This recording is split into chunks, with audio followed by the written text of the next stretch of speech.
It's great to welcome Alex Derbes back to our speakers here, back to campus, sort of at least virtually. Alex and I participated in an event about a couple weeks ago for the Alumni Association, and that was a lot of fun. And so we hooked him into doing some work today with our speaker series. And so Alex, it's great to see you again. Thanks for doing this. Thanks for having me. I'm excited to talk to you guys about anything you want to talk about. Awesome. And for those that are joining for the first time, our sessions are always student moderated, and we have Aditya Thakur. Is that how you pronounce your last name? Thakur? Yes. Yeah, that's correct. Okay, great. So Aditya is an undergraduate student, actually also participating in our remote entrepreneurship project program. And Alex was very nice enough to support through his donations some of our students this summer. So Aditya is working with a startup this summer and is a weatherhead and computer science major. Is that correct, Aditya? Yeah. Mm-hmm. Yeah, I'm a weatherhead finance major and a computer science major. Awesome. Well, thanks for doing that. So I will turn it over to Aditya, who's going to run the show. For those that are on Zoom or on Facebook Live, just let Aditya know either through the chat here on Zoom or raise your hand, or if you're on Facebook Live, just put a question that you'd like him to ask Alex, and we will go from there. So with that, Aditya, over to you. Hi, I'm Aditya. Again, I'm a finance major and a computer science major. I'm a rising sophomore. And again, if you have any questions, as Michael said, you can just raise your hand and I will ask that to Alex. So to begin on, Alex, can you just tell us about your journey from college to how you came to be where you are right now? Yeah, sure. I think everybody's, what's the line from Anna? Everybody's path's unique, but so I graduated from Case. I studied computer science, and was writing software. And then this investment firm that I still work for, Gilder, we had a research group in California, and I got hired into that. And our goals out there were to kind of like download as much information, figure out different ways to track things, and then write software to process as much, really large data sets, and try to analyze it and figure out, how to predict company performance and figure out the ways the world was changing and things that we should be investing in. And then kind of as that wound down, I decided to try my hand at being a portfolio manager. I've been doing that for about 10 years now. So now I'm really taking, whatever understanding I do have about how technology works and applying that to the task of trying to find great investments for our clients. Yeah. So you said you started out with engineering. Is there any engineering projects that you liked a lot or something that you took like dear to your heart? What do you mean? Like something that you're really passionate about when you're doing engineering, right when you got out of college? Oh, yeah. I mean, look, I really like figuring out how the world works. And, the big trends that, obviously like the internet is the big thing. And, every time we think that like it was the big thing last year and there's gonna be another big thing, it turns out that it's just the internet's still the big thing. And that, it's probably another 10 or 20 years of that, working through how stuff works. So yeah, I mean, I guess communications has really been the thing that I've been, the most doggedly obsessed with, the entire time. And that, has lots of splinters into other things. But, this idea of, from people not being connected to being connected, and everybody has a supercomputer in your pocket and, a screen and a camera and all of these other things, in the end, I think what we're just seeing is that it changes everything. Mm-hmm. Yeah. Yesterday we talked about how portfolio management has not been changed due to the COVID-19 pandemic, but you did say you did have some struggles. Would you like to talk about how COVID has changed your job like at all, or is there any differences that you saw? Yeah, like the firm's adjusted pretty well. About 100 people work for the firm. We've got about 80 back office staff and then about 20 who do what I do. We've adapted perfectly well to like entering trades and, the day-to-day stuff. But, what we've really realized that we're struggling with is, this process of finding new ideas. Because, so much of it, what we've done historically is we go to conferences, we meet people, we talk to them, and a lot of it's just serendipity at the end. And and it's a lot harder to engineer that over Zoom than I think that's what we've been struggling with, and we're we now have to be much more intentional about that, and we're trying to adjust to that as best as we can. Have you seen any different hiring practices going on, or the hiring practices are always the same, continuous throughout? Our hiring practices haven't changed yet. I think we will figure out that we need to adopt to that, but we're small enough that all of our hires are bespoke enough that we wouldn't even really notice a difference in the practice for a couple of years. But the bigger companies that I talk to, the Facebooks, the Googles, the other people, I think there is a big change there. And as we've gone from this expectation of being in the office to this, oh, well, maybe remote, it's not perfect, but it's not terrible. All of these companies are talking about hiring more people outside of the big city centers like San Francisco and New York. And they're not. I think both Sundar and Mark Zuckerberg were very clear about this. They're not doing it to save money. They're doing it to access talent pools that otherwise weren't available to them, because not everybody wants to live in those big cities.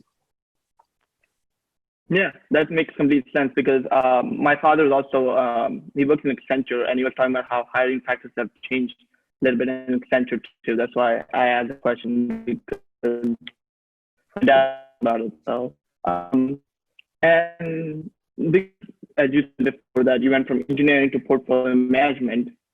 What companies do you trade with? Do you trade with only public companies, or do you trade with private companies too?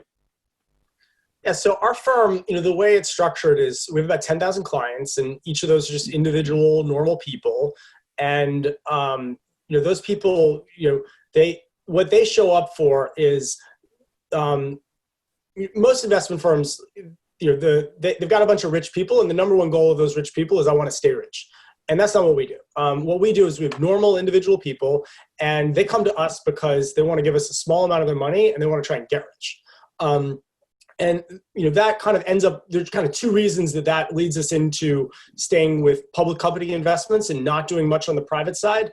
The first thing is that a lot of our clients aren't qualified institutional buyers to invest in a private company in the United States. You need to have, don't quote me on this, I think it's $200,000 a year in income and $10 million, I don't know, it's some amount, $2 million of net worth or something. And a lot of our clients don't meet that. And then the other thing is, if you're investing in private companies, really what you're spending a lot of your time on is just asking for permission to invest.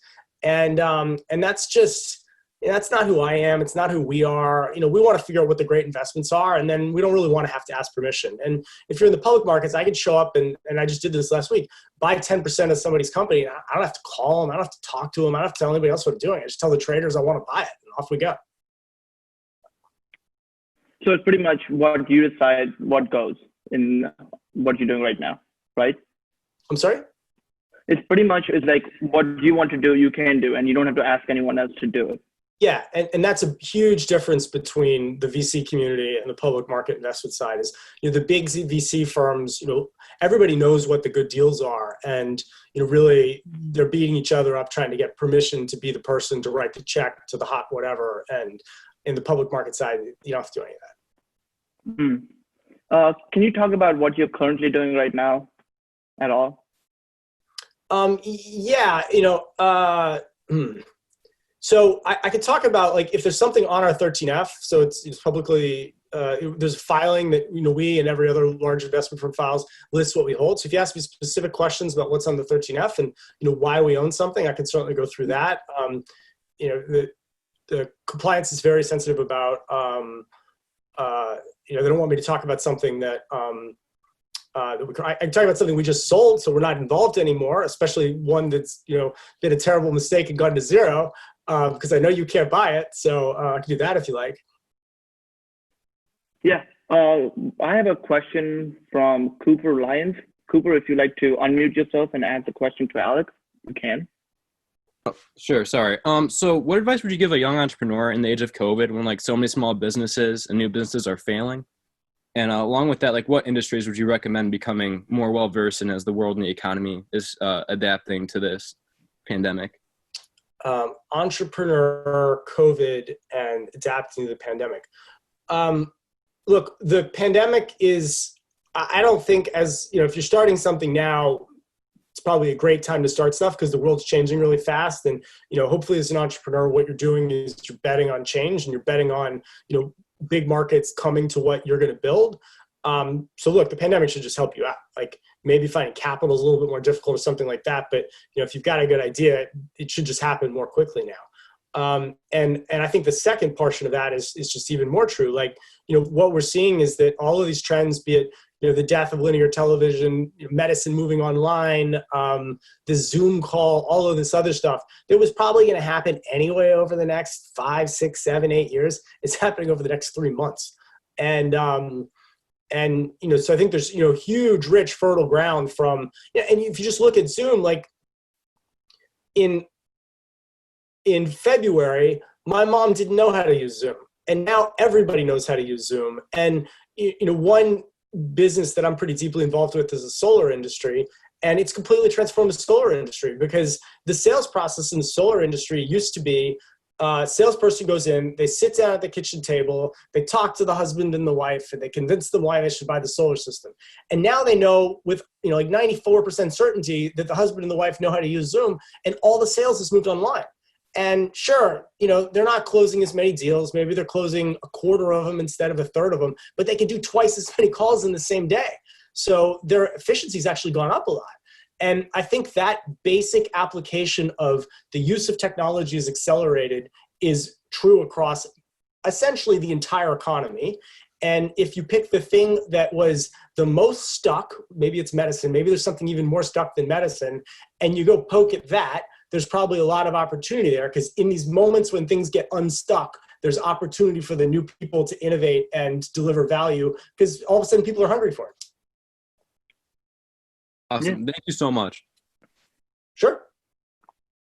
So Alex, going off from what you just said, what do you think the next big thing is investing or in the world right now that might be come up or be the next big thing in next 2, 3, or 4 months? Next 2, 3, 4 months. Yeah, hopefully we'll all get through these very difficult, divisive political times and recover from the virus. That's my goal for the next few months. Yeah, but as you said, right, nobody knew anything about Zoom 2 ago. So after the pandemic, what do you think the next big thing might be? Like after the pandemic is gone, maybe a year later. I think you're going to see, these trends around, look, if you look at like why the stock market's done well since the pandemic, a lot of the companies that are big in the stock market are big tech companies. They've gotten really big. They're overweighted in the indexes and they're actually doing just fine. Some of them are doing really, really well. And they're doing really, really well because the acceleration of our behavior has moved online faster than it was before. So there's been this acceleration in all of that. So yeah, I think that, the next trend is going to be find the things that were the most resistant to online for whatever structural reasons. And, now that's been knocked loose. And, I think healthcare is one of the ones where, it's going to be radically different in 2 or 3 years because of this thing and probably for the better. Mm-hmm. I see Nathan has a question. Nathan, if you can unmute yourself and ask Alex the question. Hi, Alex. My name is Nathan, and I'm a software engineer in the autonomous vehicle space. And I was wondering what traits or what parts of your engineering background are most helpful for your portfolio management? Yeah. We were talking about this yesterday, actually. Like, I think that, engineering is very much a modern liberal arts degree. And I think the ability to write programs and analyze data with programs is absolutely invaluable. The ability to understand technology is absolutely invaluable. But also just the way you think about problems in engineering, especially the tight cycle times between, just understanding your own biases, because, especially when you're writing software, you try something, and then 5 minutes later, you've compiled it, you've tested it, if you've tried or failed, and you learn about your own biases, and you learn about when you make mistakes, and you learn about that feeling of what it feels like to really get something right, and what it really feels like to make a mistake. And if you're building companies, maybe you get to try 4 or 5 or 10 companies in your entire career. Well, if you're building software, you get to do that in an hour. So it's just a great place to learn about yourself and how to analyze problems and how to think about debugging stuff. This isn't quite what you asked, but I think the one thing that classical engineering programs don't really teach, which I think is incredibly invaluable, is communications and how to communicate. And the ability to clearly convey concisely in a narrative form is incredibly powerful. And my wife's a history PhD, and she likes to say that if you can write well, you win, and it's totally true. If you can take a complex piece of information and distill it down to a page that people enjoy reading, you're going to win. And if you put that together and you focus on that, and you put that together with how to think about engineering and how to understand technology, I think you've got some real assets. That was an excellent answer. I believe that too. Efficient communication is always a win. I think Michael has a question. Great. Thanks, Aditya. Alex, I wonder, a lot of what we do, even with part of these sessions and our students, is sort of talk about the power of networking. I'm sort of curious, as you think about sort of your own evolution doing the work that you do and sort of building networks, like how important is it when you're doing due diligence and sort of learning about companies, how do you use your network to kind of reach out? And sort of what advice do you have? And we have a lot of students that are on here that are sort of building up networks for the first time. Sort of any tips for sort of our younger folks about how to sort of think about building their own networks? Yeah, I certainly rely on that as much as possible. I also just pay people. I hire experts. We do a lot of that, and it's very effective because if I'm investing in batteries, I'll find somebody who managed, this is an actual example, managed the battery supply chain for Tesla until 4 months ago, and I'll just call her up and hire her. And that's very effective compared to my own personal network because I get somebody who's laser focused on the particular question that I'm trying to answer. But look, I think that making connections is incredibly valuable, and this is probably something that case students are not as good with because of all of our collective mentality. But the number one thing is don't be shy. Ask people about themselves. Ask interesting questions. Figure out what does this person do? What am I curious about? And if you're deeply curious about something that somebody does and that they're proud of, and you ask them about it, they probably want to talk to you about it. And that's a really good way to start a conversation. So that's what I do. I'm a deeply curious person. So you put me next to somebody on an airplane and I'm probably just going to be like, so what do you do? Oh, you sell concrete. What's that business? I was talking to somebody about car washes the other day. And yeah, ask questions. Don't be afraid to always, if you have something you think is a stupid question, definitely ask that. Absolutely ask that. You don't go 1 second further without asking that. Mm-hmm. Yeah, we talked about car wash yesterday, how car wash with technology will be the next new thing and the big thing. Totally. I had a question. Yeah. Who was asking about robotics? Like car washes and robotics, it turns out it's an incredibly profitable market and there's a ton of money there and the need for robotics is huge. So you're telling me to build a car wash?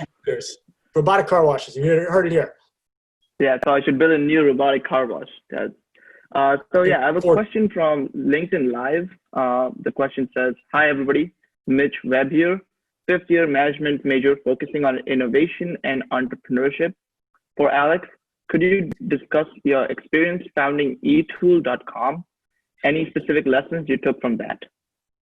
Yeah, so that was a startup that I started with some other people from Case actually as well. It didn't end well. I mean, we really didn't know what we were doing. We raised some money because it was the first .com cycle, so it was easy to raise money. We had some ideas, but we really had no idea how to execute.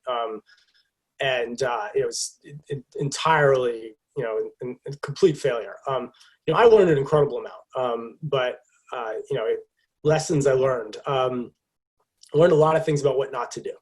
But yeah, it's ancient history at this point. So this is 1999 and 2000. So learning from failure and then making yourself much better. Absolutely, yeah. I don't know how to say her name. Siana has a question for you. James, I don't know if you can unmute yourself. Yeah, close enough. Gentiana. So I wanted to ask Alex, how, I think he touched on this a bit during his talk, but I wanted to just kind of ask him, how do you think this pandemic will affect the tech and business world, entrepreneurship, long after this pandemic is gone? Like, what do you think are those practices that will remain and those practices that will be changed just forever?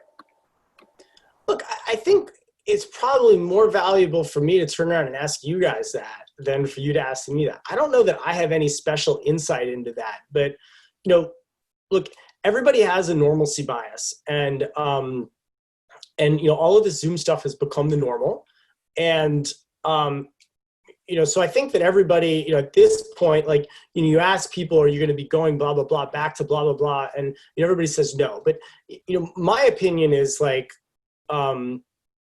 that one way or another, this thing's going to wind down by spring or summer of next year. And there's going to be just huge pent-up demand for people to see each other, to go to concerts, to go out and party, to, Las Vegas is just going to be this baccalaureate excess for 6 months. And we'll see what do these things stick around. But, that example that I gave a few minutes ago of, now everybody knows how to use Zoom, that's kind of a big deal. Just that is kind of a big deal, because it means that anybody who's selling stuff knows that the people that, if they send them a Zoom invite, that it's going to work, because everybody got their calendars working. Everybody got the Zoom drivers working. Everybody got all this other stuff going.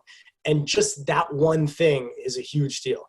And, I think you can just apply everybody learned how to do things remote across all of these industries. And you'll find all kinds of examples of that thing, like the solar stuff that I described, that, doesn't sound like much, but it's ended up, the difference between 75% of the time your customers know how to use Zoom and 100% of the time ends up being a big deal, because it means you can use it as your primary selling tool. And in medicine, it means that, as telehealth, things going to happen. Reimbursement codes have changed. All this other stuff's changed. It's a big deal. And it's probably going to completely reform medicine.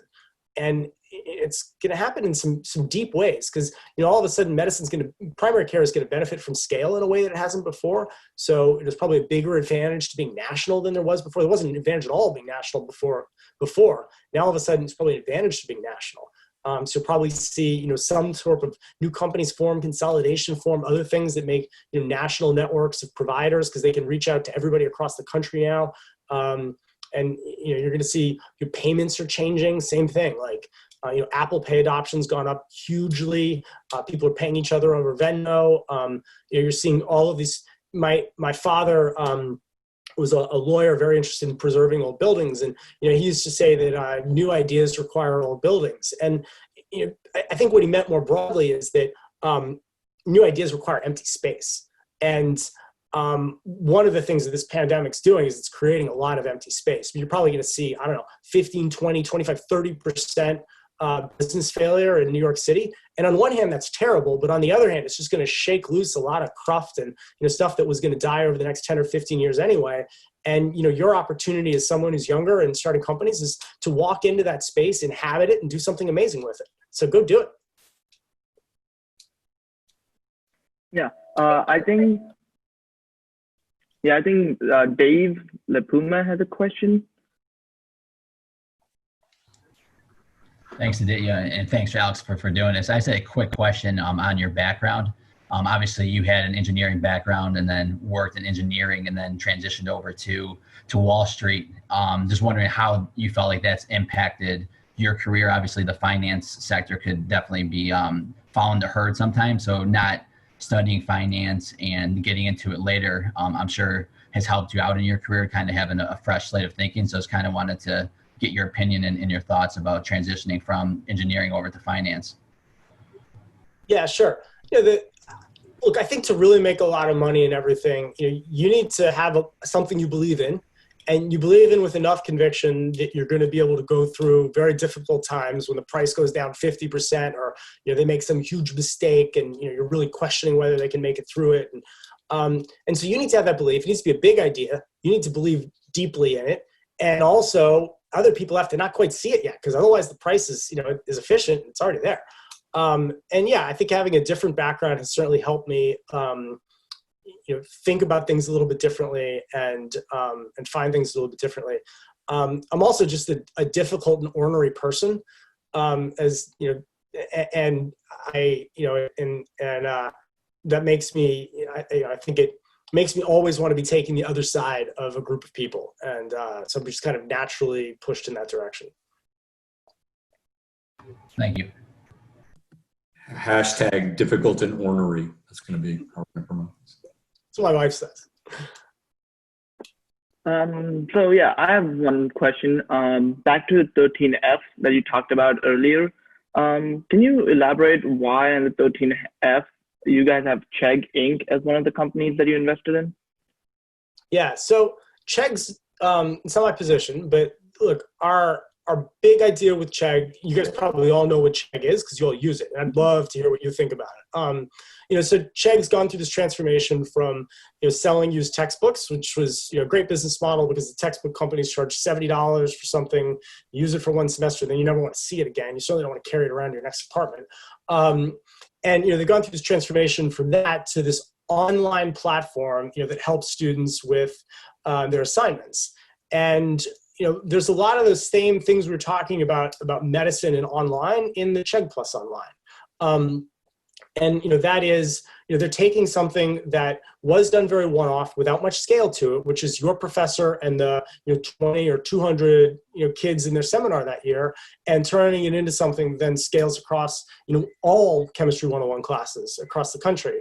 And we're particularly interested in their ability to move from that into tutoring and start to help people out with their coursework and just kind of slowly add scale and automation and software on top of universities, which are something that I think honestly, while a lot of the innovation is invented in universities, the model of delivering university education really hasn't changed very much, and there's probably huge opportunity to change that. Another one we own is 2U, which Case has a program with as well. Same idea there. Yeah. Back to the university thing. What do you say? Because I want to be also portfolio manager when I grow up, also doing some computer science stuff. What do you say? Experience like Weatherhead Fund and the Northeast Ohio Venture Fund is a good experience to gain when you're in college, or should I look in other areas? So, Alex, just to clarify, these are two on campus, the Weatherhead Fund invests in, basically a portfolio of public stocks. The Northeast Ohio Student Venture Fund is it's a venture capital experience for students to invest in startups. Yeah, look, all that stuff's great. But most of the people I know, my boss studied art history. He doesn't have any formal training at all. And his track record's extraordinary. And a lot of the people in finance that are, a lot of the people who are picking investments that are really good at it have a lot less formal training. But I think what you see across all of them that is, deep curiosity, a deep desire to understand how all these different things work. And I would just follow your curiosity. If your curiosity is to go learn about venture capital and learn all these companies, you're going to see all kinds of cool companies in Northeast Ohio that are doing interesting things. You're going to learn a lot from that. But, if your curiosity is to go, learn about organic chicken farming, go do that for the summer. Just don't stick around too long. Go do something else for another 3 months. And then, the value comes out of, well, I've seen a little bit of this before, and I've seen a little bit of that before. And then you can apply that pattern recognition to new things as it shows up. And, you read about something new and you're like, whoa, this is actually pretty important. Mm-hmm. At least that's been, Daniel, but there's no right way to do this. All kinds of people do it different ways. Mm-hmm. Daniel, do you have any questions that you want to ask? Yeah. Hey, Alex. Great to see you. Hey, so we get to bump into you at CES almost every year, and you've been coming there for a long time. So just curious about what you're looking for there and what have you found to be most beneficial. That's the Consumer Electronics Show in Las Vegas. I mean, what is really your priority and why do you go? Yeah, I go because the companies that I want to talk to are there, and I typically have a bunch of prearranged meetings. And there's 6 or 7 people that I want to talk to in the same city on the same day, and they're all willing to meet with me. And I spend my day literally running between the Bellagio and Caesars or wherever they've set up these, these suites where the company management is. So that's most of what I get out of it. The show floor has always been difficult for me. The people manning the booths aren't particularly well informed. It's hard to get access to people. It's hard to hear because it's so loud. I find reading the blogs from like Ars Technica and people like that, much better use of my time than wandering around the show floor. But it's an amazing thing because so many people are there at the same time, and that's absolutely fantastic. So just follow up. Are you going to do the virtual, CES this year? Does that even make sense for you? I don't know. I haven't thought about it yet. I don't know. I have a question from India. India, if you can unmute yourself and ask a question. Yes. Hi. I had a question about investing. So how do you deal with changes in the economy, in the market, in the world? Say the pandemic, for example, and let's give a future example of a vaccine. Do you predict how the market will react to these sorts of things, or do you look at the changes and then react to the changes? Or like, what's the process for pivoting for your investors to make sure money isn't lost? Yeah, so we're not trying to make sure money isn't lost. That's not what we do at all. Like, we're trying to make sure that we find a bunch of big opportunities, and we're not spending much time trying to protect against the downside. So, our clients, when they show up, are like, look, investing in the stock market's very dangerous. Any money you give us, you lose a lot of it very quickly. And we're really focusing all of our time on let's invest in things where we can really make a lot of money. And hopefully in the good times, then we'll do great and it'll make up for the bad times.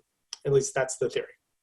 That doesn't mean we don't try to adjust. And, in February, in January and February, I was learning more about COVID. I sold the airline we owned. I sold the casino we owned. I shorted a bunch of other airlines. I sold a half dozen other things because I'm like, this seems bad. And, people don't really seem like they're paying enough attention. But now, for example, when everybody's talking about the virus all the time, I'm much more hesitant to make any adjustments about the vaccine because my expectation is, because everybody else is talking about it all the time, that the ideas about when or what or how or why a vaccine comes together are probably very well understood, much better so than I can do, and more priced in. So I think I'm looking for adjustments where I'm really worried about something or I'm really excited about something, and it doesn't seem like everybody else is quite paying enough attention yet. And right now it seems like everybody's paying attention to the virus all the time. So I've kind of tried to just move on and try to find other things. And the vaccine comes, vaccine doesn't come, the things will go up and down. Maybe I lose money, maybe I make money because of that, but I'm back to focused on let's find companies that are doing awesome things. Okay. Thank you. Sure. Thanks for the question. Yeah, we have a question from Michael again. Thank you.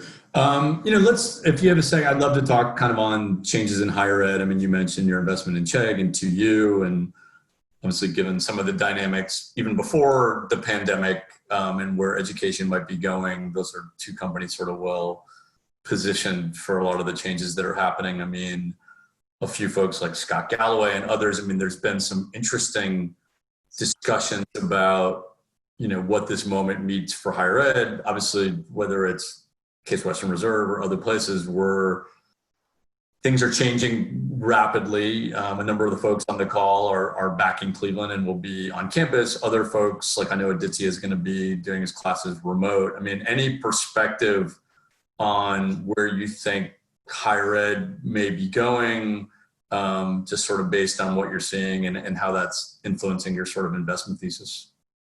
Yeah, I don't think I agree with Scott.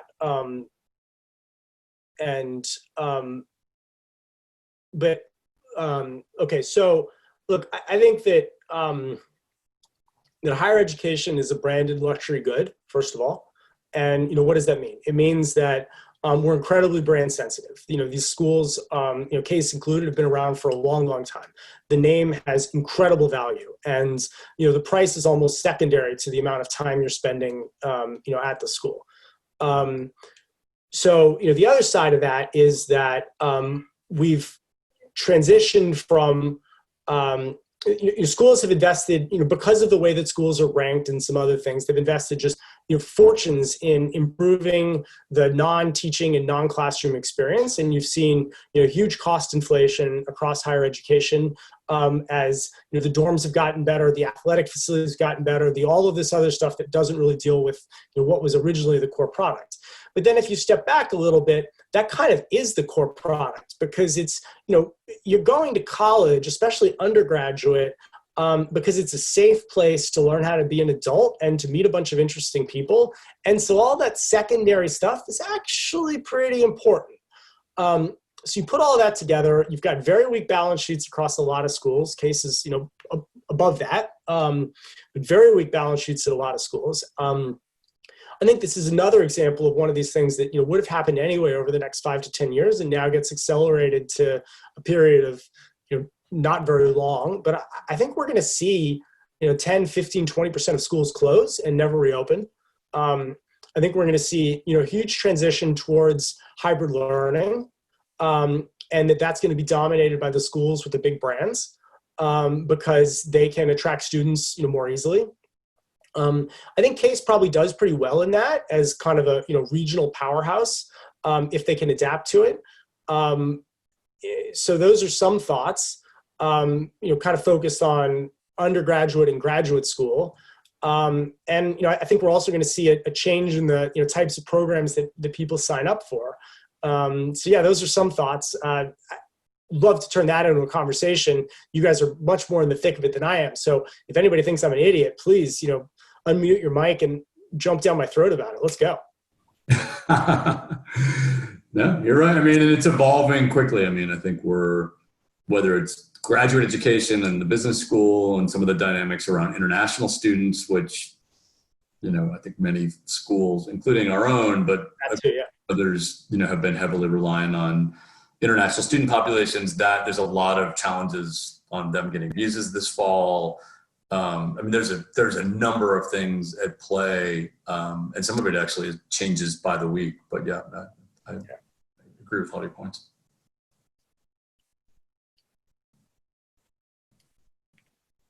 Yeah, so one final question, and the question is from me. Is there, throughout your entire career that you had right now, is there one moment that stood out to you and you'd like to give to the next generation of investors? Like just one final advice, a small tip. I just don't file things like that. I'll tell you that the mistakes you make hurt a lot more than the successes feel good. But in the end, I think the better measure of you as a person is how you pick yourself up from those mistakes. You learn from them and you move on, and how you recover from them. And so I guess my advice to anyone, it's the same advice I give my kids, is that bad things are going to happen. You have to take risk, and the best thing you can do is figure out how to deal with the emotional difficulty that comes when you go through a hard time, and take the right lessons from that, which are usually to keep trying, keep failing, and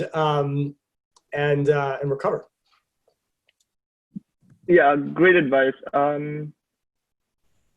I'm just reading the comments right now, and I'm giving back to Michael. Great. Well, very good. Aditya, thank you so much for moderating. I really appreciate it. It's fun to watch students stretch their skill set and doing new things like moderating. So thank you. You did a great job. Alex, it's awesome to reconnect. A lot of thought-provoking things for our students and alums and others that are on the call. We really appreciate everything you do for us on campus. And whether it's this upcoming road trip as you cross the country back to New York, or certainly when things change again, we'd look forward to welcoming you back to Cleveland and to campus soon. Fantastic. And we do have an internship program. So if anybody's looking for something to do for a month or two, we're looking for weirdos. So if you think you're weird enough, send me an email. Nice. And Daniel, you already have a day job, so I know you want to. No, but I'd actually like to take a break and have an internship there, especially if you got to be weird. That sounds very attractive. You're perfect. I think you can handle it. It'll be great. Yeah. Well, cool. Well, thank Alex for that offer, and I'm sure some students will be following up for sure. Let me just make a couple of announcements about upcoming events we've got upcoming for the Veale Institute. Join us tomorrow at 1 o'clock. We're going to be joined by an awesome alum, Victoria Lipschitz, who's the founder of Grid Dynamics, is going to talk about entrepreneurship in the tech sector. And then next week, we have several events. Next Monday at 1 o'clock, one of my former students, Jose Diaz Salazar, who's with Goodyear's Innovation Lab out in San Francisco, is going to talk about design and innovation out in Silicon Valley. And then Tuesday, we have a fun session also at 1 o'clock with Courtney Kingston, who is with Kingston Family Vineyard. So she's a Stanford MBA who got into her family's wine business. She's a friend of mine from college, lived down the hall, so that'll be a fun session. And then next Wednesday, as part of our Veale Skills Lab, we'll have a discussion with two of my colleagues, Maggie Smith and Poppleton, talking about marketing your project, marketing yourself. So that is all next week. So for those, as we head into the semester, it's great that folks are willing to spend time with us. And again, Aditya and Alex, thanks for doing this today, and look forward to seeing everybody soon.